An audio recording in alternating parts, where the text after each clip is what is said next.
자, 84편 5절과 6절에 있는 말씀을 다 같이 한번 읽어보도록 하겠습니다. 시작. 주께 힘을 얻고 그 마음에 시온의 대로가 있는 자는 복이 있나이다.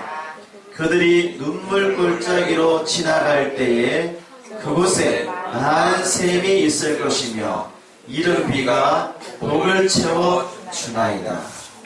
오늘 이게 복이라고 하는 말이 두 번 나오잖아요. 다시 한번 읽어보도록 하겠습니다.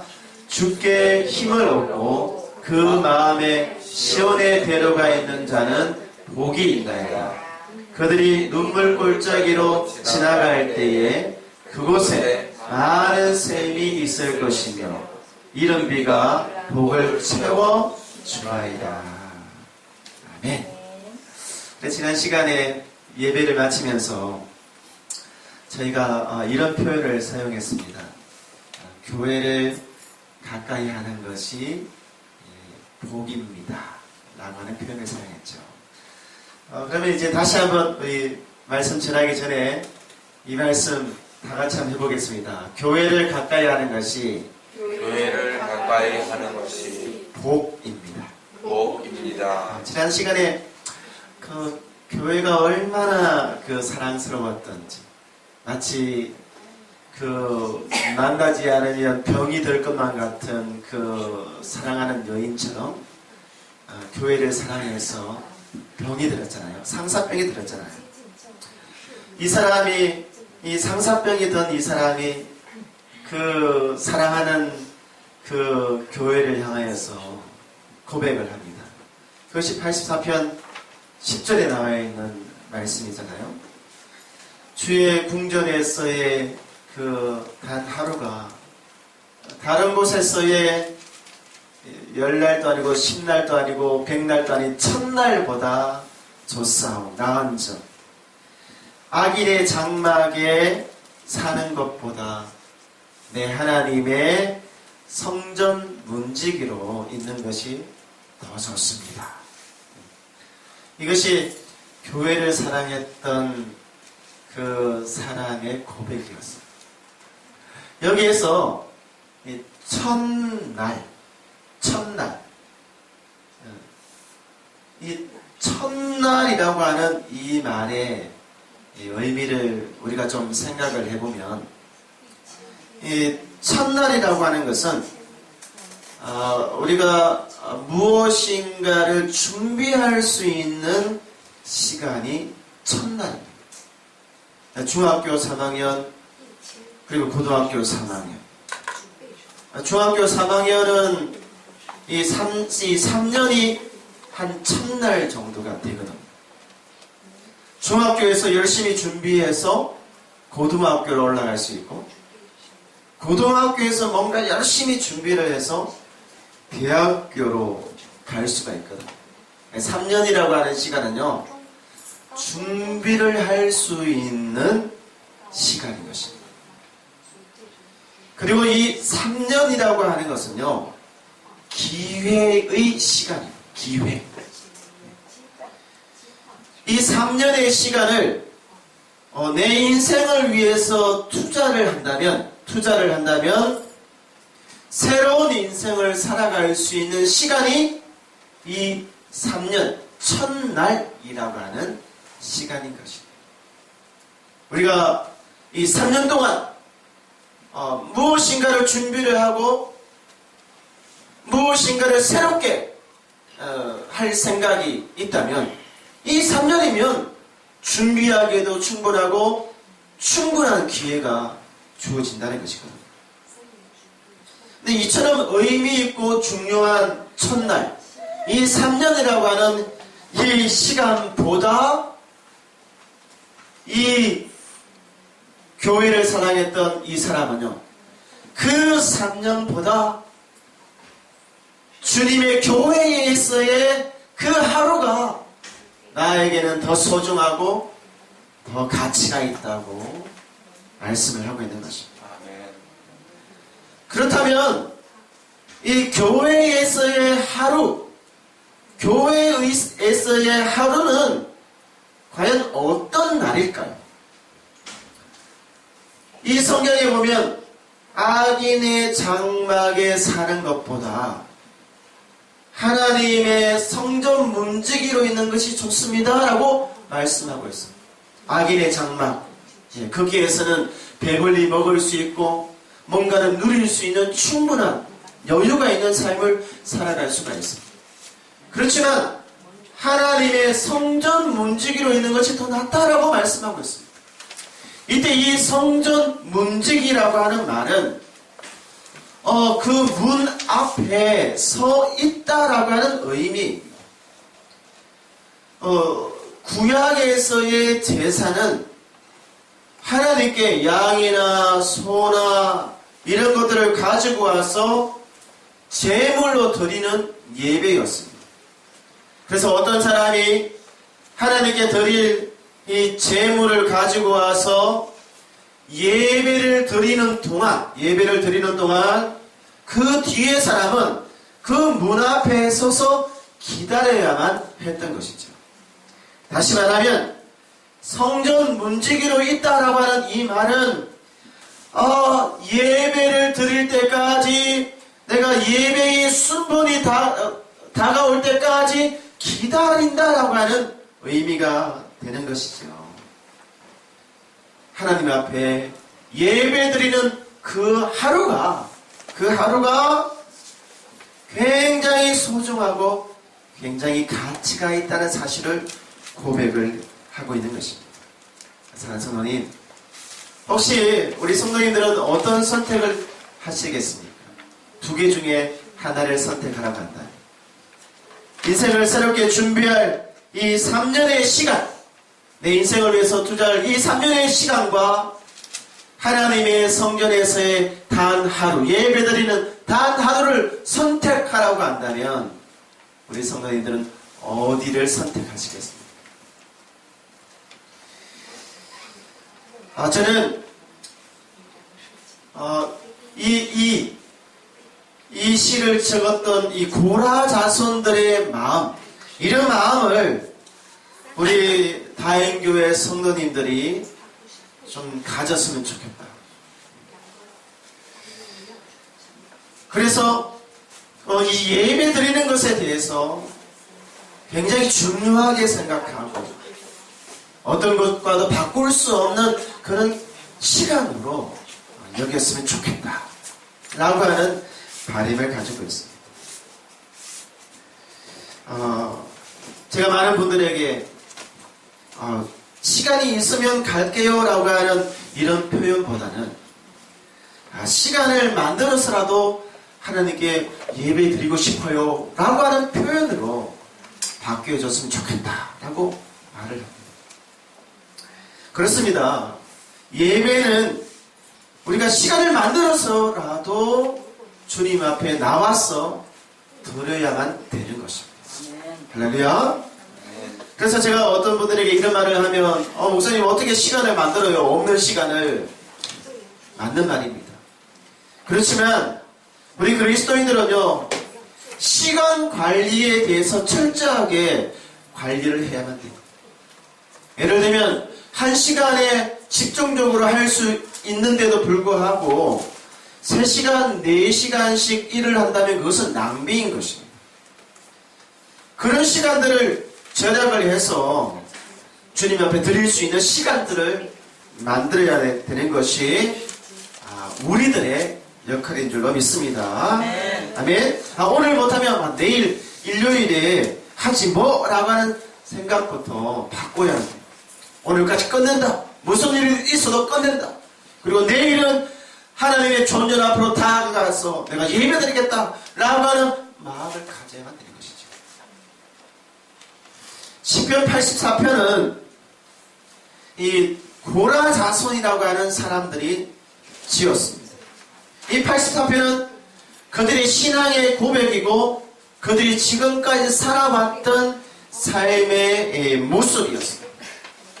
이 고라 자손이 누구입니까? 고라 자손은요, 한때는 옛날에는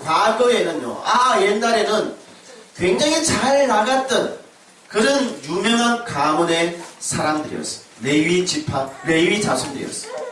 권세도 있었습니다. 이들은요, 다른 사람에게 치고 싶지 않았어요. 최고가 되고 싶었습니다. 그래서 그 당시 그들의 지도자였던 모세에게 대항합니다. 왜 당신만 하나님에게 특별한 존재입니까? 우리도 특별한 존재입니다. 우리도 최고가 되고 싶습니다. 라고 이야기를 했어요. 그래서 모세를 반대하기 시작했어요. 그 결과로 땅이 갈라지면서 이 고라 자손들이 땅에 묻혀서 죽어버렸어요. 그렇지만 그 중에서도 모세를 반대하지 않았던 일부의 고라 자손들은 살아서 계속적으로 살아갔습니다.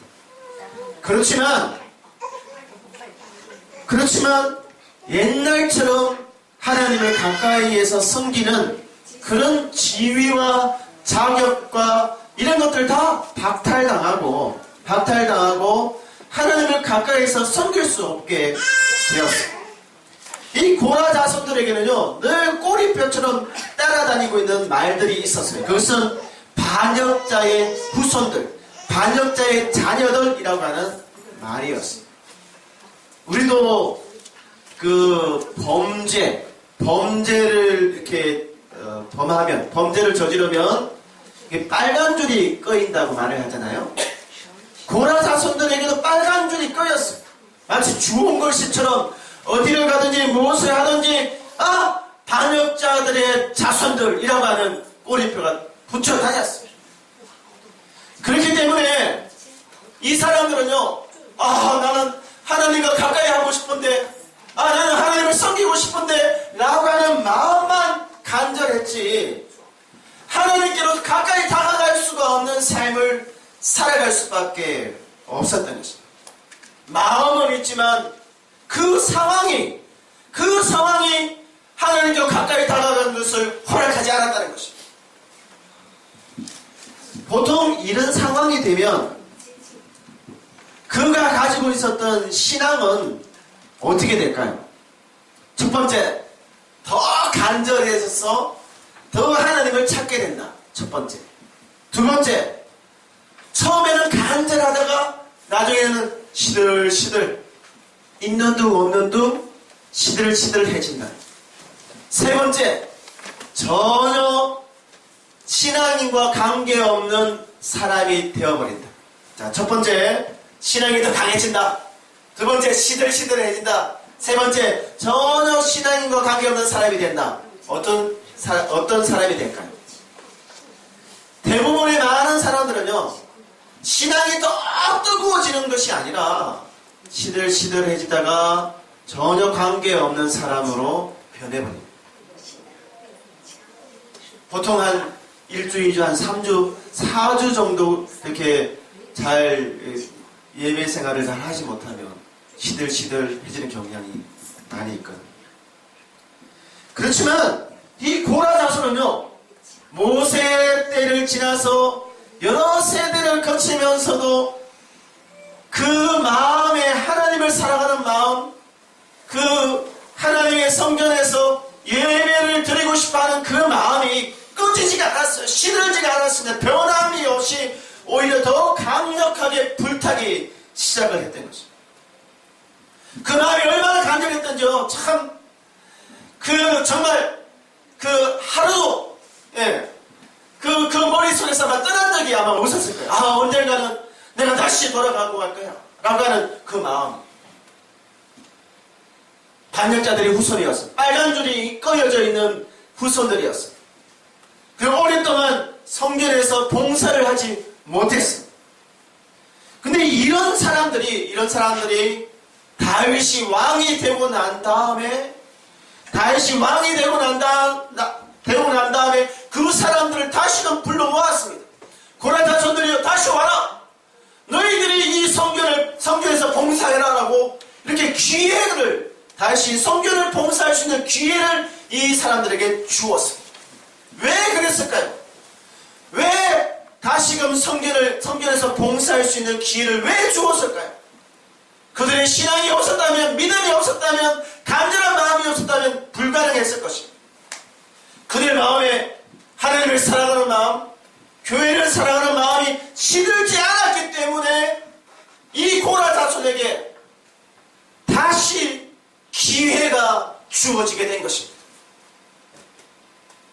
사랑하는 성도님, 인생의 기회를 원하십니까? 그러면 이 고라 자손들처럼 하나님을 사랑하고요, 주의 성전 하나님의 교회를 뜨겁게 사랑하고 섬기시길 바랍니다. 아멘. 시편 84편 5편에 있는 말씀에 보면 이렇게 표현이 되어져 있습니다. 주께 힘을 얻고, 여러분 힘을 얻는 것도 내 힘으로 하면요, 한 달, 두 달, 세 달이면 끝납니다. 1년 이상 내 힘으로 가기 힘들어요. 그러니까 주님께 힘을 얻으면요, 노인도 뛰어갈 수 있고요, 예, 이 절망하고 실패한 사람도 일어날 수가 있습니다. 그 마음에 시온의 대로가 있는 자는 복이, 이 시온의 대로가 뭡니까? 교회로 가는 길, 그 당시 성전으로 가는 그 길을 의미합니다. 근데 그 길이 작은 길이 아니라 대로 큰 길이라고 지금 이야기를 하고 있잖아요. 이 고라 자손의 마음에는 반열자의 자손들, 어떤 상황들이 쫙 놓여져 있어서 몸은 갈 수 없었지만 이 마음, 주님께로 향하는 이 마음은요, 누구보다도 더 넓고 더 크고, 이 마음은 뺏어갈 수가 없었던 것입니다. 몸의 자유를 뺏어갈 수 있었지만 마음의 자유는 절대로 빼앗기지 않았던 사람들이 이 고라 자손들이었고, 그러니까 다윗 때에 그들의 마음을 보고 빼앗겼던 주의를 회복시키고 말이죠, 그들의 일을 다시금 회복시켜서 기회를 다시금 잡을 수가 있었던 것입니다. 사랑하는 성도님, 오늘 집에서 교회까지 오는 이 길이 여러분에게는 좁은 길입니까? 아니면 큰 길입니까? 세상의 어떤 길보다도 더 큰 길입니까? 나는 우리 성도님들이 교회로 오는 이 길이 정말 큰 길이 되었으면 좋겠습니다. 큰 길이 되어져서 그 길을 따라서 이 교회에 오는 이 길이 정말 기쁨의 길이 되기를 원하고 행복의 길이 되기를 원합니다. 아멘. 우리 마음 가운데 혹시나 고장나고 이게 구멍이 뚫린 그런 아스팔트와 같은 그런 부분들이 있다면 빨리 메꾸어서 그 오는 길에 방해를 받지 않았으면 좋겠습니다. 4절 그리고 5절 6절 12절 이 시편 84편에는 무려 4번에 걸쳐서 그렇게 시온의 대로를 삼아 오기를 원하고 교회를 삼아기를 원하는 사람에게 복을 주겠다, 복을 채워주겠다라고 하는 표현을 사용하고 있습니다. 물론 우리가 신앙생활을 하는 데에는 약간의 어려움이 있을 수 있습니다. 시편 84편 6절에 있는 말씀에 보면 그들이 눈물골짜기를 지날 때 그곳에 많은 샘이 있을 것이며 이런 네가 복을 채워주나이다. 아멘. 눈물골짜기를 지날 때, 여러분 신앙생활, 우리 인생도 마찬가지죠. 눈물골짜기만. 신앙생활도 마찬가지. 눈물골짜기를 지날 때가 있습니다. 얼마 전에 제가 노예 목사님을 만나서 이야기를 하는데, 목사님 우리 개척한 지가 이렇게 됐는데 아유 힘들지. 제가 그렇습니다 하니까 목사님께서 이것은 과정이다, 결과가 아니라 과정이니까 절결하라고 이야기하시더라고요. 여러분 이 눈물골짜기는요, 풍랑이 일어나고 태풍이 부는 것을 의미합니다. 인생을 살아가는데, 신앙생활을 하는데 눈물이 없이는 지나갈 수가 없는 그런 시간들을 의미를 하고 있는 것입니다. 그런데 이 눈물골짜기를 지나갈 때 하나님이 어떻게 하시겠다고 말씀하고 있습니까? 많은 샘 그리고 이른 비를 너에게 주어서 우리가 복되게 하겠다라고 말씀하고 있는 것입니다. 사업을 해서 부도가 났어요. 가족 중에 한 사람이 일찍 세상을 떠났습니다. 그리고 이민을 경험했습니다. 돈을 빌려줬는데 배신을 당했어요. 아픈 일들이 굉장히 많이 있을 수 있습니다. 신앙을 지키기 위해서 가족들, 친척들, 인간관계가 약간의 손해를 볼 수도 있습니다. 직장에서의 그 동료 간의 문제와 경제적인 문제를 당할 수도 있어요.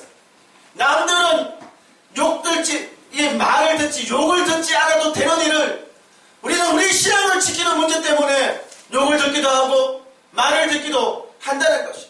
왜 내가 무엇 때문에 왜 나만 라고 하는 그런 마음이 들 수도 있다는 것이. 눈물골짜기를 지나가는 것입니다. 인생의 깊은 수렁을 깊은 이 바닥을 헤맬 때가 있다는 것입니다. 왜 신앙을 지키는 문제 때문에 그런 일을 당할 수도 있다는 것입니다. 하지만 우리 사랑하는 성도님, 오늘 시편 84편은 이 고려 자손들의 삶을 통해서 우리가 정말 중요한 교훈을 얻어야만 됩니다. 이 자손들이 하나님을 사랑했어요. 주님의 교회를 사랑했습니다. 그리고 시온의 테러가 그 마음 가운데 크게 열려져 있었습니다. 몸은 갇혀져 있었지만 마음은 늘 주님께로 성전으로 향하고 있었던 것입니다. 이런 사람에게 하나님께서 많은 샘, 펑펑펑펑 솟아나는 이 우물을 너에게 주겠다고 말씀하고 있는 거예요. 여러분, 이 샘이 뭡니까? 광야의 길을 걸어갈 때 물이라고 하는 것은 생명과 같은 것입니다. 이 물이 없으면 죽어요. 가족도 죽고 식물도 기를 수 없고 자기 가족도 이 생명이 붙을 수가 없는 거죠. 이 샘이라고 하는 것은 굉장히 중요한 것이고, 이곳에서 먹고 이동을 해야 안 됩니다. 한 군데 머물러 있을 수는 없잖아요. 이곳에서 물을 먹고 또다시 옮겨야 되는데 그 옮긴 자리에 샘물이 없으면 어떻게 될까요? 큰일 나는 것입니다. 내가 이곳에서 열심히 일을 했어요. 근데 새롭게 옮겼습니다. 근데 새롭게 옮겼는데 거기서 꽝 아무것도 없다면 어떻게 되겠습니까? 제2의 인생은 살아갈 수가 없는 것입니다. 근데 하나님께서 어떻게 말씀하고 있습니까? 하나님께서 많은 샘이 있을 것이다. 이곳에서 샘을 먹었으면 네가 옮긴 자리에서도 네가 동일하게 그 샘의 생물을 먹게 될 것이다 라고 말씀하고 있는 것입니다. 자리를 옮겼어요. 물이 없으면 이제 죽게 됐구나. 먹을 물이 없어서 이제 죽게 됐구나. 내 인생이 여기서 끝나는구나 라고 생각할 수 있을 것입니다. 그렇지만 그 옮긴 자리에서 샘의 물을 마심으로 인해서 여기에서도 내가 살아갈 수 있구나 라고 하는 하나님의 그 위로와 복이 교회를 사랑하고 그 교회와 함께 섬기기를 원하는 하나님의 자녀들에게 주어진다는 것이에요. 아멘. 여기에 보면 이런 비를 주어서 복으로 채워주겠다고 말씀하고 있습니다. 우리는 3월달, 4월달에 논이랑 이런데 씨앗을 뿌리잖아요. 근데 이스라엘은요 10월달경에 씨앗을 뿌립니다. 그 10월달경에 씨앗을 뿌리고 난 다음 하늘에서 비가 내려요. 이것이 이른 비입니다. 이른 비. 그래서 농사를 짓기 위해서 뿌린 씨앗이 잘 자라나기 위해서 반드시 필요한 것이 뭐냐면 이 이른 비라고 하는 이 비, 하늘에서 내려오는 비가 반드시 필요한 것입니다. 혹시 우리 성도님들 중에 어떤 일을 시작을 했어요? 어떤 일을 시작을 했습니다. 시작만 한다고 해서 모든 것이 다 잘 되는 거 아니에요. 시작하고 난 다음에도 여러 가지가 다 잘 되어야만이 그 일이 잘 되는 것입니다. 근데 만약에 농부가 땅에다가 씨앗을 뿌렸는데 비가 오지 않아요? 그럼 그 씨앗은 뭐가 됩니까? 아무것도 되지 않아요. 열매도 거둘 수가 없고 오히려 손해만 보는 것입니다. 그런데 하나님께서요 뿌린 씨앗 위에 비를 내려주겠다고 말씀하고 있습니다. 내가 지금 새롭게 시작하는 이 일이 망하지 않고 이 일이 될 수 있게끔 내가 이끌어 주겠다. 반드시 이 일이 성공할 수 있게끔 내가 만들어 주겠다라고 하나님께서 약속하고 있는 것입니다. 여러분, 이 복이 얼마나 큰 복입니까? 아멘. 너가 시작한 그 일, 너가 시작한 그 일을 내가 반드시 이루어주겠다 라고 하는 하나님의 약속. 이삭은 작은 씨앗을 뿌려서 그 해에 100배의 열매를 거두었잖아요. 하늘에 비가 내림으로 말미암아 우리의 작은 시작, 여기에 하나님의 은혜가 더해지면요, 놀라운 복을 우리가 받게 되는 것입니다. 아멘. 저는 우리 성도님들이 이런 많은 셈의 복과 이런 비의 복을 누리고 그렇게 살아가기를 원합니다. 아멘. 이 고라 자손들의 인생을 살펴보면서 우리도 정말 이 고라 자손들의 마음에 품고 있었던 하나님에 대한 사랑, 또 주의 교회를 향한 그 사랑을 간직함으로 말미암아 이 하나님의 복을 우리가 누렸으면 좋겠어요. 예수 잘 믿어서 손해보는 일 없습니다. 예수 잘 믿으면 뭐 집안이 망한다더라 뭐가 안 돼. 아니요. 끝까지 잘 믿어보세요. 물론 과정에서 약간의 흔들림은 있을 수 있습니다. 그렇지만 끝까지 믿음을 지킬 때 하나님께서는요, 이 세 가지, 첫 번째 기회를 주십니다. 기회. 두 번째, 이제 끝났구나 하는 그 순간에 내가 마실 수 있는 샘물을 주십니다. 세 번째, 내가 시작한 작은 그 일을 하나님의 은혜로 말미암아 큰 복이 되게끔, 큰 열매를 맺을 수 있게끔 반드시 이끌어 주십니다. 할렐루야. 아멘. 우리 다시 한번 고백합시다. 교회를 가까이 하는 것이 복입니다. 교회를 가까이 하는 것이 복입니다. 교회를 가까이 하는 것이 교회를 가까이 하는 것이 복입니다. 복입니다. 할렐루야. 우리 이 시간 기도할 때 우리 내가 섬기는 교회, 이 교회를 이전보다도 더 뜨겁게 사랑하고 섬길 수 있는 마음을 달라고 기도하시기 바랍니다. 그리고 주님 앞에 기도하십시오. 내 인생에 기회를 얻게 해달라고. 그리고 내가 걸어가는 곳에 그 샘의 물을 마실 수 있게 해달라고. 내가 시작한 이런 비를 주셔서 잘 되게 해달라고 우리 함께 기도하도록 하겠습니다.